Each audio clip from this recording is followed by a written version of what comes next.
Hi, my name is Dr. John Lucio. Welcome to J&J House Call. I want to talk to you a little bit about ketamine infusions today. I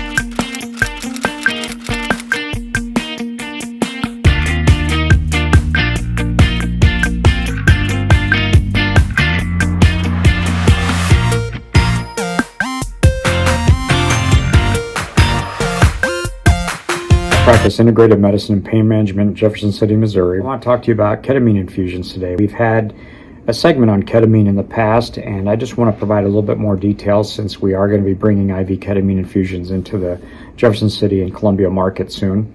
One of the first things I want to make clear is that ketamine infusions and the types that, the dosages that are used for depression and chronic pain are what they call sub-anesthetic doses, so they're extremely safe as long as they're done by someone who's qualified, that has experience with it, and the patients are monitored during the procedure. Another question I've heard asked is ketamine used recreationally? Yes, it can be, and anytime you have any type of pain medication, any of those medications are being used recreationally, unfortunately, but the types that and doses that we use in the clinics for depression and chronic pain are not the same form that you'll see on the street. And patients typically, after receiving an infusion, do not go home with the medication. Another question that comes up is ketamine or IV ketamine the only way that it can be administered? Now, there are other forms of ketamine treatments, and sometimes they're provided intranasally through a spray. It can be taken orally. However, these routes of administration tend not to be as predictable as through an intravenous route, and most of the studies have been done using intravenous ketamine. Some patients will ask, is ketamine effective for me? Now, the way that's determined is that you're given 2, maybe 3 doses to determine if you're a responder.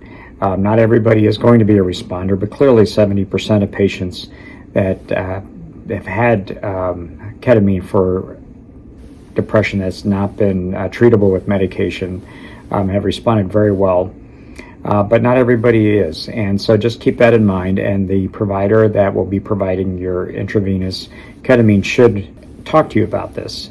You shouldn't be given ketamine on a continuous basis. You shouldn't be given ketamine on a continuous basis if you're not responding to either for chronic pain or depression.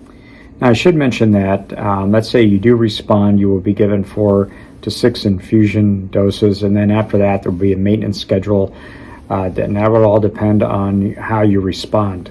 Patients wonder if they will obtain enough relief that they will not require their antidepressant medications. Now, if you're on these medications, do not stop this abruptly. Please consult with your prescribing physician after you receive the ketamine, and do not take it upon yourself to try to adjust your dose. Now, the changes that you see with ketamine are not like a light switch. They are subtle changes. They do come on very rapidly, and you will feel them, but it's not like you will be completely devoid of depression or completely devoid of pain after you receive the infusion. And be very patient. You may require more, one or 2 doses initially. So let's say you've been scheduled to receive your ketamine infusion. So what should you expect the first time? Well, you should have stopped any solid food approximately 6 hours before the infusion. When you come into the clinic, you will be monitored with what they call a pulse oximeter, which measures the oxygen in your system, the blood pressure, heart rate, and so on. And then IV will be placed, and then the ketamine infusion will start. For depression, typically the time you will be in the clinic will be maybe about an hour, maybe a little bit longer for recovery. If you're going in for pain, expect to be there about 3 to 4 hours because the infusion is longer and the dose is higher. After the infusion is done, you should receive some follow-up by your provider and to determine how well it worked before you make your next appointment. Well, I hope that helps. That's it for today. Thank you, everybody, for joining us. So long.